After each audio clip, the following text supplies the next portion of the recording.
meu nome é Nice e sejam bem-vindos a mais um áudio aqui para o canal. E hoje nós daremos início à segunda parte do livro De Todo o Meu Ser. Mas como sempre eu peço seu apoio ao canal, para você curtir, comentar, compartilhar. E se ainda não é inscrito, eu te convido a se inscrever. São atos que para você não custa nada e que para mim significa muito. Certo? Então, dados os recados, vamos dar início ao capítulo 1 da segunda parte. Mariane levantou os olhos e fitou o menino que tentava subir numa árvore próxima, dando socos no enfermeiro que lutava para controlá-lo. Durante alguns minutos, permaneceu a olhá-los sem muito interesse, mas interessada no anãozinho que, ao lado deles, não parava de gargalhar. Aproximou-se. Com a mão, tocou gentilmente o ombro do anão, que se virou abruptamente para ela. — Ah, é você! Exclamou, sossegando o espanto. Já ia revidar. — Saia daí, Escobar. Está chateando ele. — Por que o interesse? Mariane deu de ombros. Achava o anão pedante e atrevido. — Quem? O menino? — Por que você é irritante e mau? Respondeu de má vontade. — E daí? O que você tem com isso? Mariane levantou a mão e bateu nele, sem perceber que havia atravessado o rosto do anão. Ao mesmo tempo, o enfermeiro finalmente conseguiu dominar o menino. Aplicou-lhe uma injeção e esperou até que se acalmasse, quando então se voltou para ela. — Vá andando você também, Mariane. Ela deu de ombros e se afastou. O enfermeiro não vira Escobar, mas já estava acostumado ao fato de as crianças falarem sozinhas. Ajudou o menino a ficar de pé. Dera-lhe uma dose leve de láudano, apenas o suficiente para que ele parasse de se agitar. Vagarosamente, conduziu o menino trôpego a um banco do jardim. Com ar aliado, o garoto fitava Escobar, que o seguira também. Fora inútil tentar subir naquela árvore. Aquele anão maldito o acompanhava onde quer que ele fosse. Teve vontade de gritar com o anão, mas algo em sua mente o confundiu. Foi piscando os olhos, mas suas pálpebras custaram a descer e a subir. Envolvido por uma sonolência gostosa, por instantes, fechou os olhos e adormeceu. Aquele James é uma besta, disse Mariane a seu lado, mas o menino não respondeu. Eric? Eric! Não adiantava, ele havia ferrado no sono, e Mariane suspirou com pesar, indo para o outro lado do jardim. Gostava de Eric. Desde que chegara ali, havia pouco mais de 3 anos, ele tinha sido o seu único amigo. Eram poucas as crianças no hospital. Em sua maioria, os internos eram adultos e adolescentes. Crianças eram raras, e a maioria parecia completamente abobada. Mariane espichou o pescoço e fitou o horizonte à distância, por cima do muro de pedras. Fazia um bonito dia de fim de verão, e em breve as árvores começariam seu bailado de lamento. Ouviu um gemido ao lado e olhou. Uma menina, completamente retardada, havia acabado de urinar nas calças, e o enfermeiro ralhava com ela. Que coisa inútil, pensou. A menina não entendia uma palavra do que ele dizia. Quando Mariane chegou ao hospício, em companhia do pai e da mãe, nem sequer suspeitava do que estava para lhe acontecer. Havia acabado de sair do hospital, e os pais lhe disseram que a levariam a outro lugar para tratamento de possíveis lesões na coluna. Como não entendia nada daquilo, não protestou. Até gostou. Ao menos assim, eles demonstravam alguma preocupação com ela. Seguindo a sugestão de Jane, Kate e David levaram Mariane para uma consulta com o psiquiatra. O médico fez várias perguntas e foi tomando nota. Em seguida, perguntou algumas coisas a ela também. Só que Mariane, ao invés de responder, pulou no pescoço do homem e tentou mordê-lo, só não obtendo sucesso porque David, prevenido pela experiência, estava a postos e segurou-a a tempo. O psiquiatra olhou assustado. Não estava muito acostumado à agressividade infantil. Lidava melhor com adultos. Contudo, aquela menina era um caso visível de loucura. Uma pena. Tão jovem e tão sem esperanças. A mente humana era ainda um mistério indecifrável para a medicina da década de 30, quando muito pouco se sabia a respeito dos processos de loucura, ligados a perturbações do invisível, sem sintomas físicos aparentes. Era praticamente impossível para os médicos constatarem qualquer anomalia cerebral. Os casos que envolviam lesões ou más formações cerebrais eram mais facilmente diagnosticados, mas ninguém sabia explicar por que determinadas pessoas, aparentemente sem causa alguma, ingressavam naquele processo degenerativo e perdiam o contato com a realidade da matéria, mergulhando no inexplicável mundo de sombras e vultos. Por razões diversas, espíritos buscam a loucura como subsídio no aprimoramento de suas aptidões morais. Através da sutilização de suas faculdades sensoriais, colocam-se em contato direto com vários mundos e outras dimensões, permanecendo acessíveis a toda sorte de seres que transitam no invisível, desde os mais iluminados aos mais empedernidos.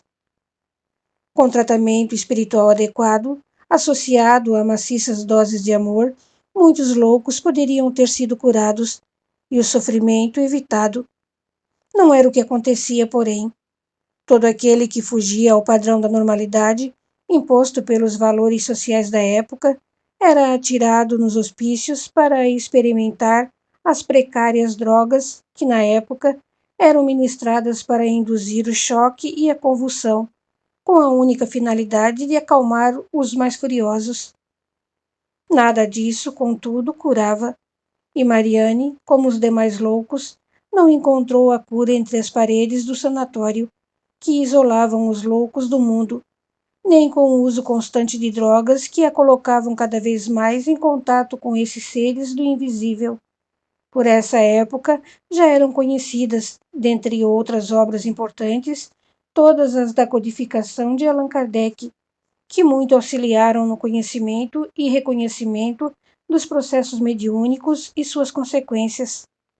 Alheios ao surgimento dessa e de outras ciências do espírito, Kate e David buscaram na ciência dos homens explicação para os males da alma. Não a encontraram, e uma promessa de paz lhes pareceu suficiente e adequada. Depois que David conseguiu libertar o médico, veio o diagnóstico irreversível. Kate chorava amargurada, e Mariane, presa ainda pelas mãos do pai, não compreendia o que eles diziam. Ao seu lado, um espírito conversava com ela, contando-lhe as maravilhas que encontraria ali. Mas, doutor, deve haver outro jeito, soluçava Kate. O médico a encarou por cima dos óculos e, lançando um olhar de esguelha para Mariane, esclareceu. Entendo como a senhora se sente, mas veja bem. Olhe para sua filha e me diga a senhora mesma se ela lhe parece normal. Kate fitou David com angústia. Ele permanecia segurando os pulsos de Mariane. Na cabeça, um mundo de pensamentos indizíveis. Ele não tinha coragem de dar a palavra final, e Kate não queria se convencer. Em seu íntimo, refazia os gestos do passado que não queria mais repetir. Por isso, relutava em desfazer-se de Mariane, que, além do mais, era sua filha. A senhora tem mais 3 filhos, continuou o médico. Quer arriscar a vida deles por causa de uma criança que não tem mais solução? Sei que é triste, mas não se iluda. Sua filha é louca e altamente agressiva. Representa um perigo para os outros e para ela mesma. Imagine que um dia a senhora pode encontrar seus outros filhos mortos, ou a própria Mariane. que já tentou se suicidar uma vez. O doutor tem razão, Kate, estimulou David. Imagine se uma desgraça dessas acontecer. Não podemos ficar com ela. Você sabe que eu também era contra essa internação. Mas o doutor vem com argumentos poderosos. Temos que pensar em nossos outros filhos e na segurança da própria Mariane. Ela não tentou se matar, desculpou-se. Tenho certeza de que ela caiu da janela por acidente. Acredite em mim, senhora Landor, intercedeu o médico. Não há outro remédio. Mariane nunca vai se recuperar. Ao contrário, sem tratamento, vai piorar cada vez mais. Tudo porque Ross partiu, lamentou Kate. Se o encontrássemos, poderíamos trazê-lo para junto de nós. Tenho certeza de que ao lado dele, Mariane iria melhorar. Ao ouvir o nome do primo, Mariane se impertigou e olhou para a mãe. Você está se iludindo, Kate, alertou David. Ross não vai mais voltar. Já esqueceu o que houve? Volte para casa e conforte-se com seus outros filhos, insistiu o médico. Esqueça Mariane. Ela só lhe dará problemas e desgostos. O senhor fala como se Mariane fosse uma coisa. Ela é uma criança e é minha filha. Acha que é assim tão fácil descartar-se de uma filha? Sei que não. Mas a senhora vai se acostumar. Quando a paz voltar ao seu lar, vai me dar razão. Acha que vale a pena destruir a felicidade de sua família só por causa de uma menina que, com o tempo, não vai nem reconhecê-la mais? Mariane, aos poucos, vai perder o contato com a realidade e com as pessoas que a cercam. Já perdeu a afetividade pelos pais e pelos irmãos. Logo, logo, vai estar agindo como se vocês fossem seus inimigos. Ele tem razão, concordou David. Pense nas crianças. Já se esqueceu do que aconteceu com Suzy? E se nós não estivéssemos lá? Teríamos hoje o cadáver do nosso bebê nas mãos. Kate abaixou a cabeça e assoou o nariz, os olhos vermelhos e inchados de tanto chorar. Não queria se separar de Mariane, mas reconhecia que ela representava um perigo para si mesma e os outros filhos. Sentindo-se impotente e vencida ante aquela situação, fitou a menina com piedade e tristeza. A contragosto, balançou a cabeça e assentiu com voz sumida, carregada de dor. Tem razão. Podem levá-la. Excelente, exultou o médico, encarando Mariane de forma estranha. Parecia exageradamente satisfeito com aquilo. Vocês não têm com que se preocupar. Nossa instituição é muito bem conceituada e tenho a certeza de que Mariane será muito bem tratada aqui. Percebendo uma motivação diferente, Mariane começou a se agitar. O médico apertou um botão e, pouco depois, 2 homens vestidos de branco apareceram, tirando-a das mãos do pai e segurando-a pelos braços. Ela começou a se debater e mordeu os enfermeiros, correndo para junto da lareira. Os homens se acercaram dela novamente, mas Mariane gritava e os ameaçava com um atiçador de chamas, que conseguira pegar imperceptivelmente. Os homens pararam indecisos e olharam para o psiquiatra, que ordenou frenético. A camisola! Rápido! Um dos enfermeiros saiu e foi buscar a camisola.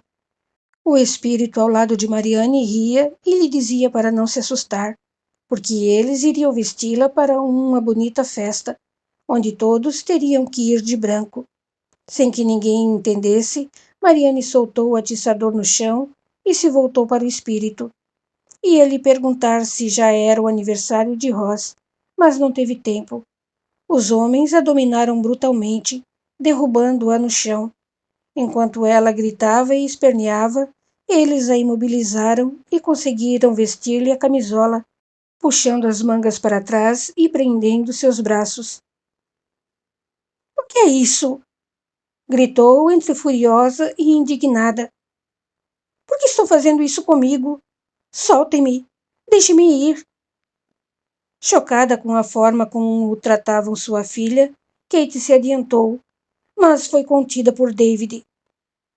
Mariane! Balbuciou pesarosa. Mãe! Gritou a menina. Ajude-me! Não deixe que façam isso comigo! Por favor, mamãe! Prometo que vou ser boazinha! Eu prometo! Os homens a suspenderam e a levaram para fora, deixando Kate aos prantos, fortemente segura pelo marido. Minha filha! Agonizou Kate. O que foi que fiz a minha filha? Não foi possível acompanhá-la nem voltar atrás.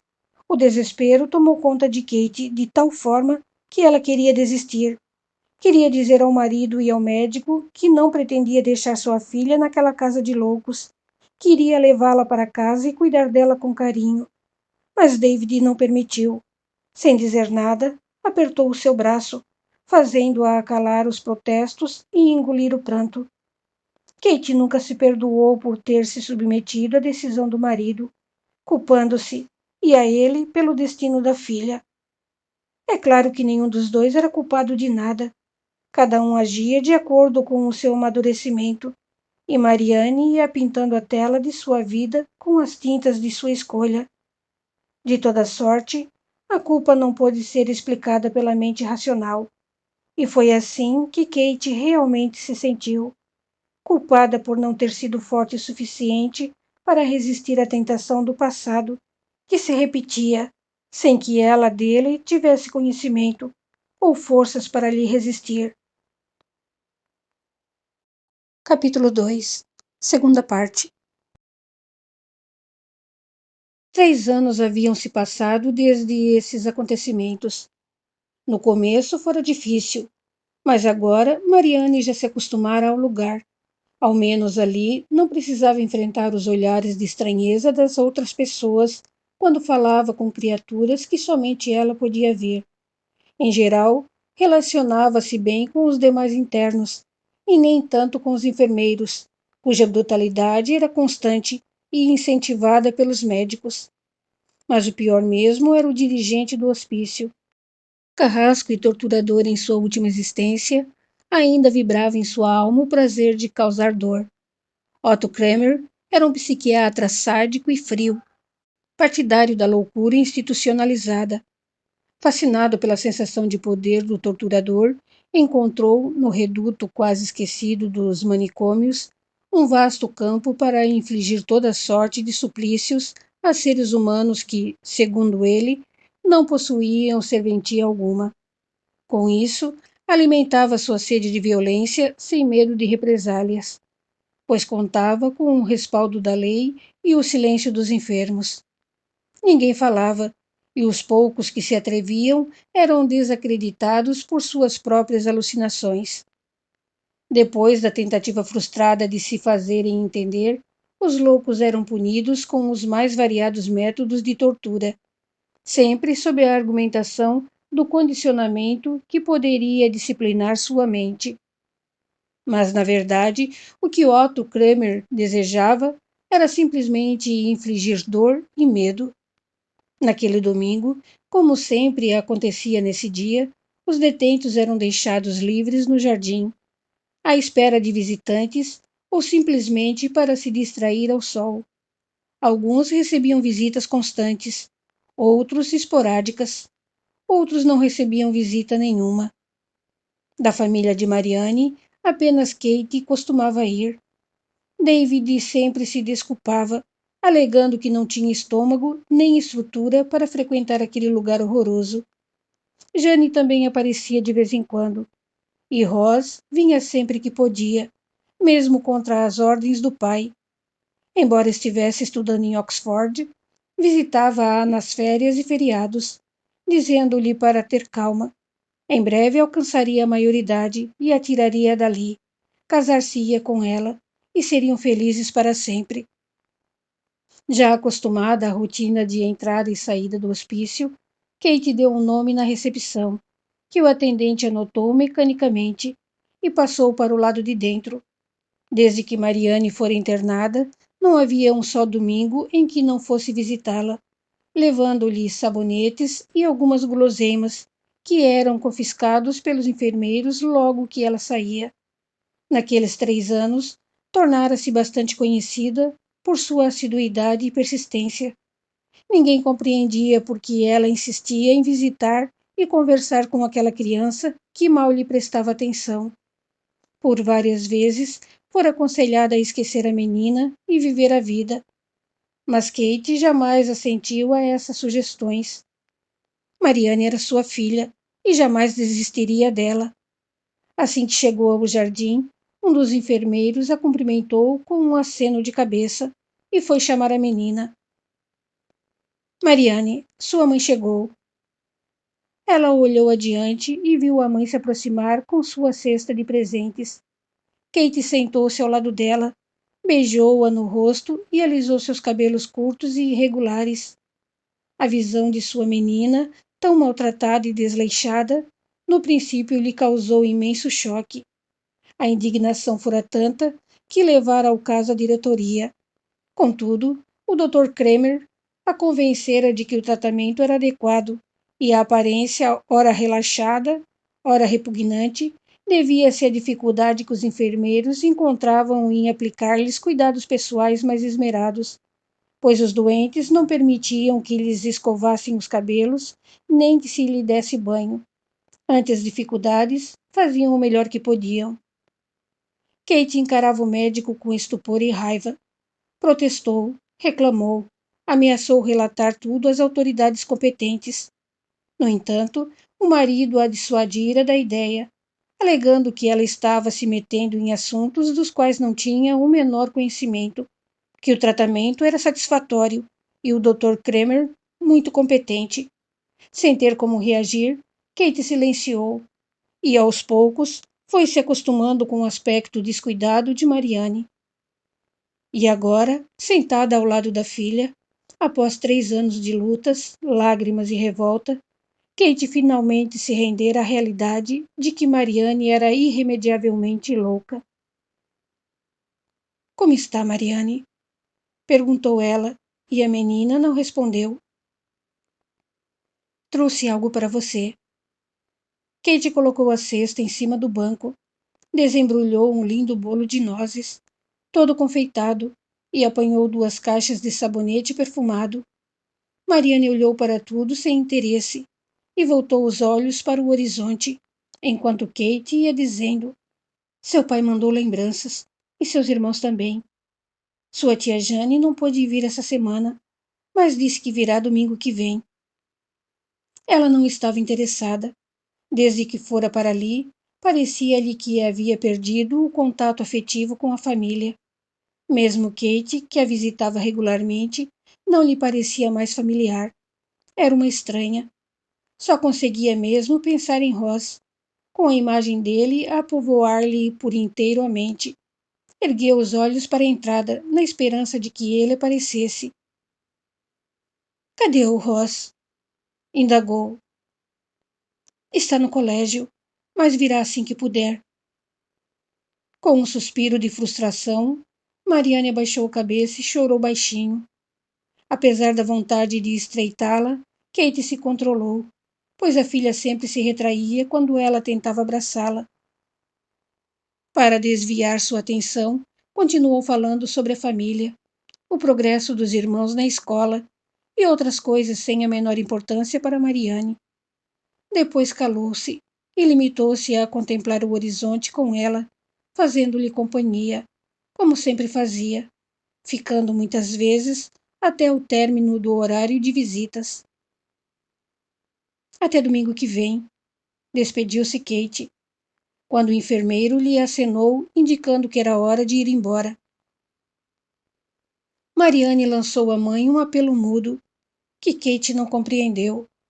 Tinha vontade de contar a alguém o que acontecia ali, mas de que adiantaria? Como o próprio Dr. Kremer dissera, ninguém acreditaria nela. E depois, talvez a mãe não estivesse mesmo interessada em ouvir, pois não existia nada que a convencesse a levá-la embora. Apenas Rosa acreditaria nela e a tiraria dali, para poderem se casar e viver longe de tudo e de todos. Depois que Kate se foi, uma sirene estridente soou por todo o pátio. Era o toque de recolher dos doentes. Mariane se levantou como um autônomo, deixando no banco as coisas que a mãe lhe trouxera, e pôs-se a caminhar sozinha para o enorme prédio branco que agora lhe servia de lar. Uma enfermeira mal encarada recolheu os presentes, e os enfermeiros foram conduzindo os doentes que não sabiam ou não podiam se locomover ou chegar sozinhos. Mariane foi para onde Eric estava sentado, cabeça tombada sobre o peito. Eric, chamou ela, sacudindo seu ombro. Acorde, Eric, já é hora de entrar. Eric, berrou ao seu ouvido. O menino estremeceu e abriu os olhos lentamente, murmurando. O efeito do láudano parecia estar passando, e Mariane deu um sopro em seu ouvido, despertando os seus sentidos. Eric, chamou baixinho. Sou eu. Acorde ou James virá cutucá-lo. Eric tossiu, esfregou os olhos e bocejou, fixando-os em Mariane. Eu dormi? Rumorejou. Dormiu. James lhe deu aquela injeção. Ele esfregou o pescoço, sentindo ainda a dor da picada, e Mariane se arrepiou toda, levando a mão ao próprio pescoço. Podia sentir ela também os efeitos das muitas agulhadas que constantemente levava ali. Vamos entrar, falou Eric, levantando-se meio trôpego ao avistar James vindo em sua direção. De mãos dadas, foram para dentro, direto ao refeitório, fazer a refeição noturna. Sentaram-se todos ao redor das imensas mesas de madeira tosca e uma sopa indigesta lhes foi servida, acompanhada de um pão dormido. O estômago de Mariane deu uma reviravolta, e ela se lembrou do bolo que a mãe trouxera e que ela abandonara no banco. Nunca podia comê-lo, mesmo quando se lembrava de levá-lo com ela. Alguma enfermeira o apreendia, de forma que ela era sempre obrigada a comer aquela comida sem gosto. Sentada ao lado de Eric, Mariane ia se alimentando sem nenhum prazer, até que sentiu que alguém a observava. Instintivamente, levantou os olhos e olhou na direção certa. Parado perto da porta, um dos enfermeiros, de nome Mike, olhava-a fixamente, exibindo nos olhos aquele estranho brilho que ela, algumas vezes, surpreendera voltados para outras garotas mais velhas. Mariane corou. Era a primeira vez que ele a olhava assim. De cabeça baixa, tentou captar a intenção dele, tão visível que ela imediatamente compreendeu. Mike não estava olhando propriamente para ela. Mirava o decote de sua camisola, cujo botão superior havia desabotoado, deixando à mostra parte de seus pequeninos seios. O rubor duplicou, e uma raiva desmedida fez acelerar seu coração. A seu lado, invisível, um espírito lhe soprava ao ouvido palavras obscenas, e ela, apesar de não as conhecer, entendia-lhes o sentido. Ela estava crescendo. No ano anterior, ficara mocinha, confusa e assustada com o sangue da primeira menstruação. A partir daí, os seios desabrocharam. O corpo foi se arredondando, tomando as formas da menina moça. E Mariane nem se dava conta dessas transformações. Com a colher na boca, fitou Mike pelo canto do olho.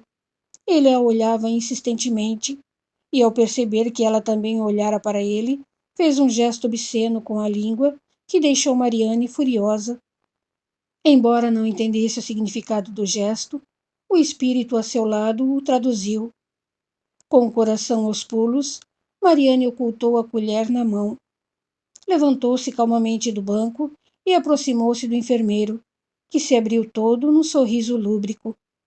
Sem dizer palavra, Mariane esticou o braço e acertou a colher no rosto de Mike, que soltou um uivo de dor. O golpe e o instrumento não eram fortes o suficiente para rasgar-lhe a pele, mas deixaram um vergão comprido e vermelho sobressaindo de suas bochechas. Sua ordinariazinha! Bradou ele, tentando segurá-la.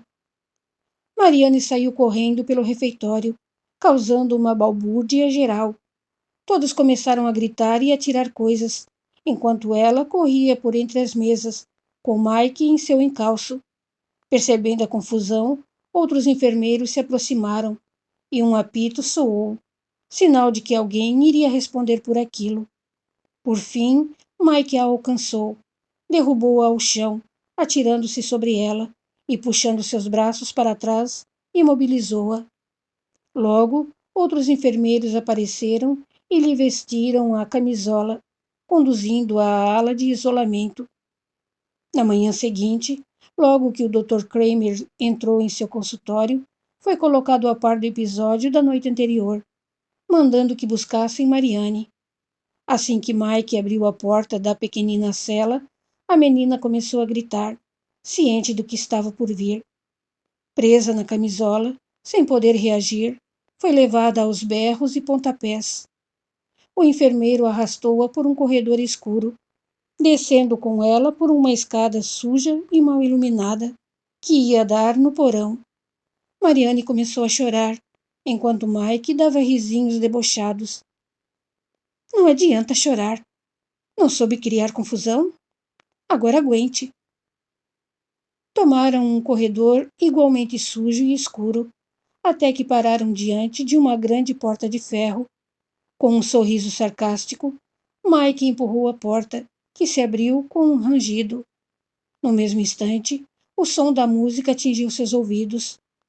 O fonógrafo do Dr. Kramer tocava a Sonata ao Luar, de Beethoven, sua música preferida. Ladeado por dois enfermeiros, Otto Kramer fitou Mariane com uma certa euforia, fazendo sinal para que Mike se aproximasse. Aterrorizada, ela começou a chorar e a implorar. Não, por favor. Suas palavras eram interrompidas por soluços agoniados que só faziam aumentar a sanha desvairada do médico. Ele se virou de costas e apanhou algo em cima de um carrinho de ferro que ela reconheceu como uma seringa. Muito bem, Mariane, começou ele com voz terrível, aplicando-lhe uma injeção no pescoço. Soube que você foi uma menina muito má ontem, e por isso sou obrigada a puni-la. Por favor, choramingou ela, já sentindo o efeito estonteante da medicação. Não vou fazer mais. Não vou. A um sinal do doutor, Mike desamarrou a camisola e ela permaneceu paralisada pelo terror. Olhou para a maca com a visão embaciada e seus soluços redobraram. Em cima dos lençóis encardidos, as tiras de couro já se encontravam dispostas, esperando que ela se deitasse para serem atadas ao seu corpo. O remédio lhe tirara parcialmente a vontade e a força para resistir, e ela se entregou passivamente. Mike ergueu-a no colo e deitou-a sobre a cama, enquanto ela, sem se mover, via as coisas rodarem. Mais que depressa, os outros enfermeiros ataram as correias em seus tornozelos, punhos e ao redor do pescoço. Sentiu quando umedeceram sua testa e viu os fios na mão do Dr. Kramer.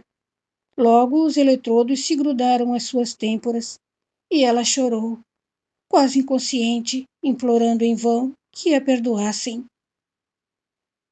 Espero que isso a ensine a se controlar, disse o médico, denotando sádico prazer. Não, balbuciou com a língua enrolada. Por favor, doutor, não.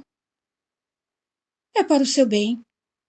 Ele olhou para Mike, que aumentou o volume do fonógrafo e sorriu prazeroso. A orquestra disparou pelo ambiente, enchendo seus ouvidos com aquela lúgubre sinfonia, a sonata do terror. E agora, relaxe e deixe a música penetrar em seus ouvidos. Vai acalmá-la. Você vai ver. Diante do inevitável, Mariane apenas soluçava de mansinho, sem forças para soltar-se das amarras. Quando a onda de choque percorreu seu corpo, sacudindo-o horrivelmente, um grito agudo partiu de sua garganta e a mente começou a embaralhar, as imagens a sumir, e a única coisa que ainda pôde reter na memória, no breve instante que precedeu a inconsciência, foi o som da música de Beethoven se espalhando pelo ambiente e abafando seus gemidos e os risinhos de satisfação de toda a equipe médica. Continua no capítulo 3. Até lá!